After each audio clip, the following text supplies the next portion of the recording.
कृष्णाय वासुदेवाय हरे परमात्मने प्रणतः कलेशनाशाय गोविंदाय नमः नमः। स्वागत है आप सभी का मेरे यूट्यूब चैनल पर। आज मैं आपको देवसेनी एकादशी के बारे में संपूर्ण जानकारी दूंगा। कथा को पूरा सुने, वीडियो को पूरा सुने।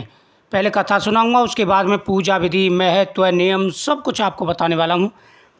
धर्मराज युधिष्ठिर ने कहा कि हे केशव, आषाढ़ शुक्ल एकादशी का क्या नाम है, इस व्रत की क्या विधि है और किस देवता का पूजन किया जाता है। भगवान श्री कृष्ण कहने लगे कि हे युधिष्ठिर, जिस कथा को ब्रह्मा जी ने नारद जी से कहा था वही मैं तुमसे कहता हूँ। एक समय नारद जी ने ब्रह्मा जी से यही प्रश्न किया। तब ब्रह्मा जी ने उत्तर दिया कि हे नारद, तुमने कलयुगी जीवों के उद्धार के लिए बहुत उत्तम प्रश्न किया है, क्योंकि एकादशी का व्रत सब व्रतों में श्रेष्ठ है। इस व्रत से समस्त पाप नष्ट हो जाते हैं और जो आदमी इस व्रत को नहीं करते वे नरकगामी होते हैं। इस व्रत के करने से भगवान विष्णु प्रसन्न होते हैं। इस एकादशी का नाम पद्मा एकादशी है, इसे देवसेनी एकादशी भी कहते हैं। अब मैं आपको इसकी एक पौराणिक कथा सुनाता हूँ। राजा मानधाता एक सूर्यवंशी राजऋषि राज्य करता था। वह अत्यंत सत्यवादी, महान प्रतापी और चक्रवर्ती था। अपनी प्रजा का पुत्र की तरह पालन करता था। उसकी प्रजा धन्य धान से भरपूर सुखी थी। एक समय उस राजा के राज्य में 3 वर्ष तक वर्षा न होने के कारण अकाल पड़ गया। प्रजा अन्न की कमी के कारण अत्यंत दुखी हो गई। अन्न न होने से राज्य में यज्ञ आदि भी बंद हो गई। एक दिन प्रजा राजा के पास जाकर कहने लगी कि हे राजन, समस्त विश्व की सृष्टि के कारण वर्षा है। वर्षा के अभाव से अकाल पड़ गया है और अकाल से प्रजा मर रही है। ऐसा कोई उपाय बताओ जिससे प्रजा का कष्ट दूर हो। राजा मानधाता कहने लगे कि आप लोग ठीक कह रहे हैं। वर्षा से ही अन्न उत्पन्न होता है और आप लोग वर्षा न होने के कारण अत्यंत दुखी हो रहे हैं। मैं आप लोगों के दुख को समझता हूँ।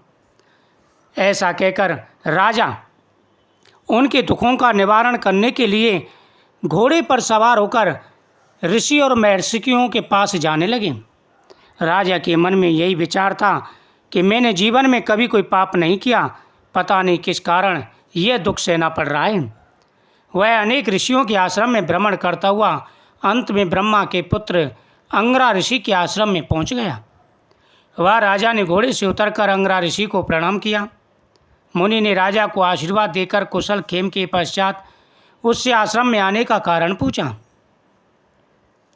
राजा ने हाथ जोड़कर विनीत भाव से कहा कि हे भगवान, आप सब प्रकार से धर्म पालन करने पर भी मेरे राज्य में अकाल पड़ गया है।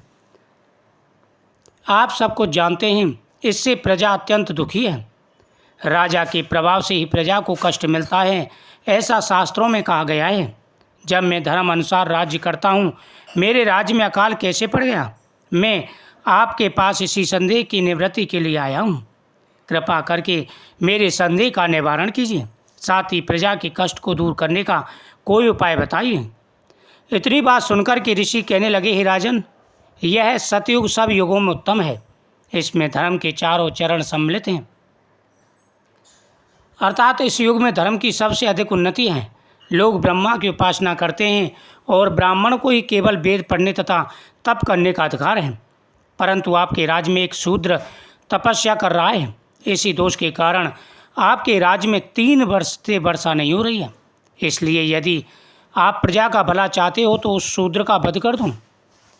इस पर राजा कहने लगा कि महाराज, मैं उस निपराध तपस्या करने वाले शूद्र को किस तरह मार सकता हूँ?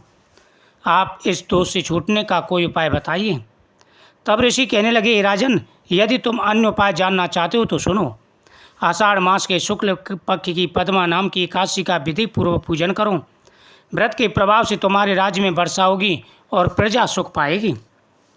इस एकादशी का व्रत सब सिद्धियों को देने वाला है तथा उपद्रवों को शांत करने वाला है।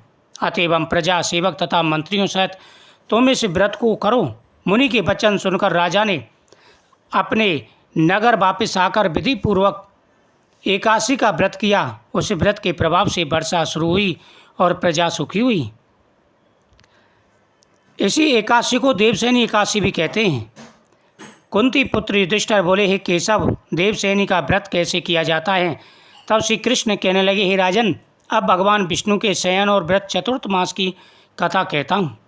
जब सूर्य कर्क राशि में आता है तब भगवान शयन करते हैं और जब तुला राशि में आता है तब भगवान सो कर के उठते हैं। अधिक मास के आने पर भी यही क्रिया इसी प्रकार चलती रहती है। इस प्रकार और देवताओं को ना तो शयन कराना चाहिए और ना ही जगाना चाहिए। आषाढ़ मास की एकादशी का विधि पूर्वक व्रत करना चाहिए। उस दिन विष्णु भगवान की चतुर्भुजी सोने की मूर्ति बनाकर चतुर्थ मास व्रत के नियमों का पालन करें।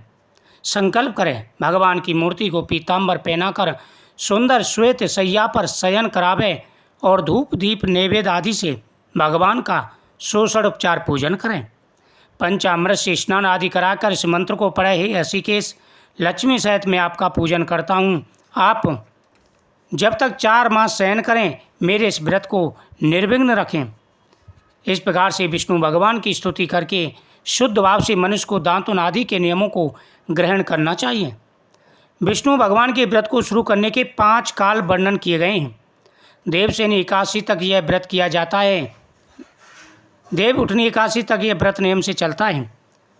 एकादशी, द्वादशी, पूर्णमासी, अष्टमी और कर की संक्रांति से व्रत प्रारंभ किया जा सकता है। कार्तिक शुक्ल द्वादशी को समाप्त कर दिया जाता है।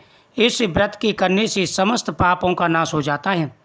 जो मनुष्य प्रति वर्ष इस व्रत को करते हैं वे सूर्य जैसे दीप्तिमान विमान पर बैठकर विष्णु लोक को जाते हैं। इस व्रत में गुरु तथा शुक्र उदय अस्त का विचार अवश्य करें। यदि सूर्य धनु राशि के अंश में भी आ जाए तो यह तिथि पूर्ण समझी जाती है। जो स्त्री या पुरुष पवित्र होकर शुद्धता पूर्वक इस व्रत को करते हैं वह सब पापों से छूट जाते हैं। बिना संक्रांति का मास मलमास देवता और पितृ कार्यों में वर्जित है। अब इसका अलग अलग फल सुनो। जो मनुष्य प्रतिदिन मंदिर में झाड़ू देते हैं, जल से धोते हैं, गोबर से लीपते हैं, मंदिरों में रंग भरते हैं, उनको 7 जन्म तक ब्राह्मण की योनि मिलती है। जो मनुष्य चतुर्थ मास में भगवान को दूध, दही, घी, शहद और मिश्री आदि से स्नान कराते हैं तथा ब्राह्मणों को भूमि, स्वर्ण आदि का दान देते हैं वे वैभवशाली होकर सुख भोगते हैं। जो विष्णु भगवान की सोने की प्रतिमा बनाकर धूप दीप नैवेद्य और पुष्प आदि से भगवान का पूजन करता है वह इंद्रलोक में जाकर आके सुख भोगता है। जो तुलसी से भगवान का पूजन करते हैं या स्वर्ण की तुलसी ब्राह्मण को दान देते हैं। जो मनुष्य भगवान का धूप दीप और गुग्गल से पूजन करते हैं उनको अनेक प्रकार की संपत्ति मिलती है। जो मनुष्य चतुर्थ मास में पीपल के वृक्ष तथा भगवान विष्णु की परिक्रमा और पूजा करता है उनको विष्णु लोक की प्राप्ति होती है। जो संध्या काल देवता व ब्राह्मणों को दीपदान तथा हवन करते हैं वे सुंदर विमान में बैठकर अप्सराओं से सेवित होते हैं। जो भगवान का चरणामृत लेते हैं वे आवागमन से मुक्त हो जाते हैं। जो नित्य प्रति तीनों समय मंदिर में 108 बार गायत्री मंत्र का जाप करते हैं वे सब पापों में लिप्त नहीं होते। शास्त्र की पुस्तक दान दी जाती है। जो पुराण धर्म शास्त्र को पढ़ते या सुनते हैं वे वस्त्र एवं स्वर्ण सहित ब्राह्मणों को दान देते हैं वे दानी, धनी, ज्ञानी और कीर्तिवान होते हैं। जो मनुष्य विष्णु भगवान अथवा शिव जी का स्मरण करके प्रार्थना करते हैं वे पापों से रहित होकर धनवान गुणवान हो जाते हैं। जो नित्य कर्म के पश्चात सूर्य को अर्घ्य देते हैं तथा व्रत की समाप्ति पर स्वर्ण लाल वस्त्र गोदान करते हैं वे आरोग्यता, पूर्ण दीर्घायु तथा कीर्ति, धन और बल पाते हैं।